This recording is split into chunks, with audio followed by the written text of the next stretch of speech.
राधे राधे दोस्तों, आज की वीडियो में हम आपको लेकर चलेंगे भगवान श्री कृष्ण की पावन नगरी वृंदावन, जहां हर गली में राधे राधे गूंजता है, जहां हर कदम पर भक्ति का एहसास होता है। और इस यात्रा में हम करेंगे मथुरा स्टेशन से लेकर वृंदावन की गलियों तक का सफ़र, बांके बिहारी जी और राधा वल्लभ जी के दर्शन, गौरी गोपाल आश्रम का प्रसाद, वृंदावन की परिक्रमा और सबसे खास प्रेमानंद जी महाराज जी के दर्शन। तो वीडियो को एंड तक ज़रूर देखना, क्योंकि आज का व्लॉग सिर्फ एक यात्रा नहीं, एक अनुभव है, एक भक्ति का एहसास है। राधे राधे।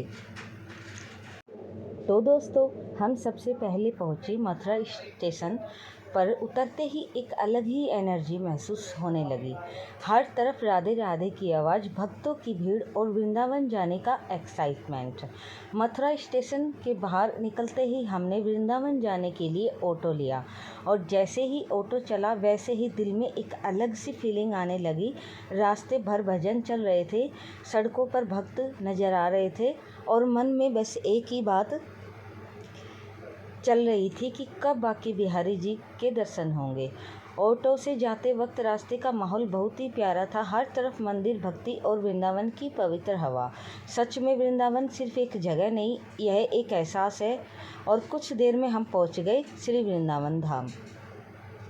वृंदावन पहुंचते ही हमने सबसे पहले चाय और थोड़ा नाश्ता किया। यहाँ की सिंपल चाय भी सुकून वाली थी, बस मन खुश हो जाता है। उसके बाद हमने एक रूम लिया, और सच बताऊं तो दोस्तों, रूम बहुत अच्छा था और सिंपल, साफ सुथरा, पीसफुल और बहुत कंफर्टेबल। यहाँ आकर एक अलग ही पॉजिटिव वाइब महसूस हो रही थी। थोड़ी देर हमने रेस्ट किया, क्योंकि सफ़र की थकान थी, सफ़र काफ़ी लंबा था, और वृंदावन की यात्रा को अच्छे से एंजॉय करने के लिए एनर्जी भी बहुत ज़रूरी होती है। रेस्ट करने के बाद में हम फ्रेश हुए, नहा धोकर तैयार हुए और निकल पड़े वृंदावन की सबसे प्यारे और प्रसिद्ध मंदिर राधा वल्लभ जी के दर्शन के लिए। सबसे पहले हम पहुँचे राधा वल्लभ मंदिर। दोस्तों, यहाँ का माहौल इतना दिव्य था कि बस मन वहीं रुक जाना चाहता था। मंदिर में भजन चल रहे थे और हर तरफ भक्ति का माहौल था। राधा रानी का नाम सुनते ही जो प्रेम और शांति मिलती है, वो शब्दों में बयां नहीं की जा सकती। दोस्तों, राधा वल्लभ मंदिर एक मंदिर नहीं है, बल्कि प्रेम और भक्ति का जीवंत स्वरूप है। यह मंदिर श्री राधा रानी और श्री कृष्ण के दिव्य प्रेम का प्रतीक माना जाता है। कहते हैं कि वृंदावन में जितना महत्व श्री कृष्ण का है, उतना ही महत्व राधा रानी का भी है। और राधा वल्लभ मंदिर में सबसे बड़ी विशेषता यह है कि यहाँ राधा रानी को सबसे ऊंचा स्थान दिया जाता है। राधा वल्लभ का अर्थ होता है जो राधा रानी के प्रिय हो, यानी स्वयं श्री कृष्ण यहाँ राधा रानी के प्रेम में समर्पित रूप में विराजमान है। इसलिए इस मंदिर का वातावरण बाकी मंदिरों से बहुत अलग और अत्यंत भावुक है। यहाँ श्री कृष्ण की मूर्ति के साथ राधा रानी की अलग प्रतिमा नहीं है। राधा रानी का प्रतीक रूप में मुकुट विराजमान रहता है। इसका अर्थ है कि राधा रानी अदृश्य रूप में सदैव ठाकुर जी के साथ उपस्थित है। भक्त मानते हैं कि जो सच्चे मन से यहाँ प्रार्थना करता है, उसकी मनोकामना अवश्य पूर्ण होती है। राधा वल्लभ मंदिर में होने वाले भजन और कीर्तन बहुत प्रसिद्ध हैं। जब मंदिर में राधे राधे का संकीर्तन होता है तो पूरा वातावरण भक्ति रस में डूब जाता है। ऐसा कहा जाता है कि यहाँ आने वाला भक्त खाली हाथ नहीं लौटता, उसे मन की शांति और प्रेम और भक्ति का आशीर्वाद जरूर मिलता है। वृंदावन की सबसे प्राचीन और प्रसिद्ध लीला स्थलियों में यह मंदिर शामिल है।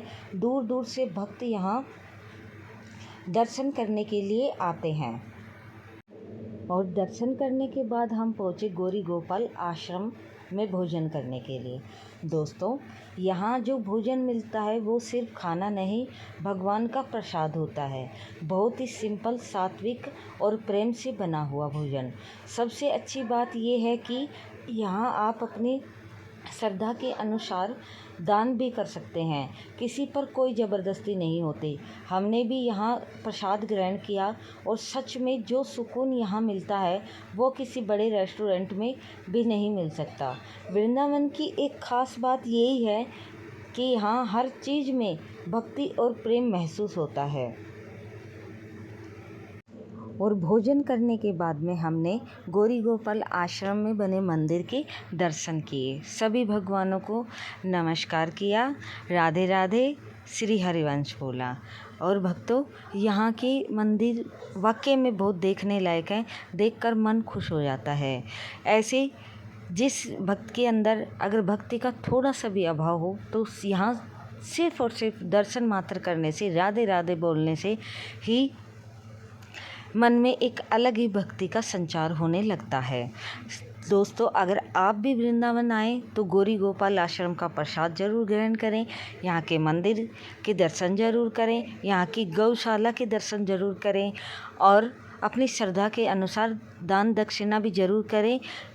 जितना भी श्रद्धा है उतना करें और यहाँ का कथा श्रवण मात्र भी जरूर करें। और फिर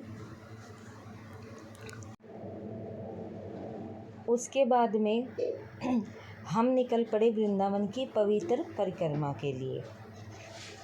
दोस्तों, वृंदावन की परिक्रमा करना अपने आप में एक बहुत बड़ा अनुभव है। हर कदम पर लगता है कि जैसे भगवान की कृपा साथ चल रही हो। परिक्रमा मार्ग में हमने कई पवित्र मंदिरों और स्थलों के दर्शन किए। सबसे पहले हम मदन टेर गए, फिर मदन मोहन जी के दर्शन किए। अच्छा, मदन टेर में प्रेमानंद जी महाराज जी पहले सर्वप्रथम मदन टेर में ही रहते थे। वहीं रहकर उन्होंने भक्ति की थी, वृंदावन का वास किया था। फिर उसके बाद में हमने वहाँ के दर्शन किए, थोड़ी देर बैठकर राधे राधे नाम का कीर्तन किया। और यहाँ का इतिहास और माहौल दोनों ही बहुत अद्भुत है। उसके बाद हम कालीदह पहुँचे। ये वही पवित्र स्थान माना जाता है जहाँ श्री कृष्ण ने कालिया नाग का वध किया था, उसको वश में किया था। परिक्रमा मार्ग में चलना, भजन सुनना, राधे राधे बोलते भक्तों को देखना, सच में ये सब दिल को एक अलग ही सुकून देता है। रात होते होते भी हमारे अंदर थकान का कोई नाम निशान था, बल्कि भक्ति ज़्यादा महसूस हो रही थी। और फिर हमने डिसाइड किया कि सुबह जल्दी उठकर प्रेमानंद जी महाराज जी के दर्शन के लिए ज़रूर जाएंगे। दोस्तों, अगले दिन हम सुबह लगभग 3 बजे उठ गए, वृंदावन आए और प्रेमानंद जी महाराज जी के दर्शन ना किए ऐसा हो ही नहीं सकता। सुबह का माहौल बहुत ही शांत और पवित्र था। हर तरफ भक्ति की नज़र आ रही थी। जैसे जैसे हम महाराज जी के दर्शन के लिए आगे बढ़ रहे थे, वैसे वैसे मन में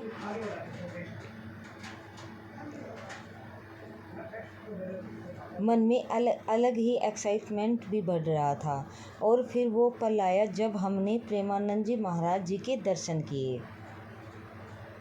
और दोस्तों, उनके चेहरे की मुस्कान और उनकी आंखों में जो प्रेम था वो सीधा दिल छू गया। बहुत लोग उन्हें यूट्यूब पर देखते हैं, उनकी वीडियो सुनते हैं, लेकिन उनके सामने जाकर जो अनुभव होता है वो बिल्कुल अलग है। वहाँ का माहौल इतना पॉजिटिव और भक्ति से भरा हुआ था कि बस मन कर रहा था कि वहीं बैठे रहें। सच में वृंदावन की यात्रा तब तक पूरी नहीं होती जब तक आप प्रेमानंद जी महाराज जी के दर्शन ना करें। भीड़ बहुत ज़्यादा थी। प्रेमानंद जी महाराज जी के दर्शन करने के लिए बहुत ज़्यादा लोग आते हैं। फिर उसके बाद में हम थोड़ी देर वृंदावन की मंदिरों के दर्शन करने लग गए। घूमकर थोड़ा थक गए तो हम लोग बैठ गए।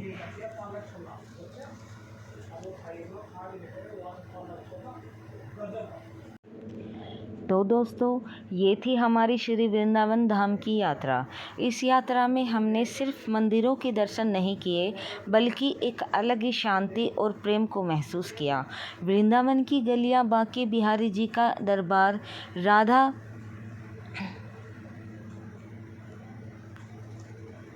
राधा वल्लभ जी का प्रेम और यमुना महारानी जी के दर्शन। यमुना महारानी जी के दर्शन करना और आचमन करना बहुत आवश्यक होता है। इससे सभी पापों से मुक्ति मिलती है, सभी का कल्याण होता है। और फिर दोस्तों, गौरी गोपाल का आश्रम का प्रसाद और प्रेमानंद जी महाराज जी के दर्शन, ये सब पल हम कभी भूल नहीं पाएंगे। अगर आप भी कभी लाइफ में शांति, प्रेम और भक्ति का असली एहसास करना चाहते हैं तो एक बार वृंदावन ज़रूर आइए। वीडियो अच्छी लगी हो तो वीडियो को लाइक करें, चैनल को सब्सक्राइब करें और कमेंट में ज़रूर लिखें राधे राधे। मिलते हैं नेक्स्ट ब्लॉग में।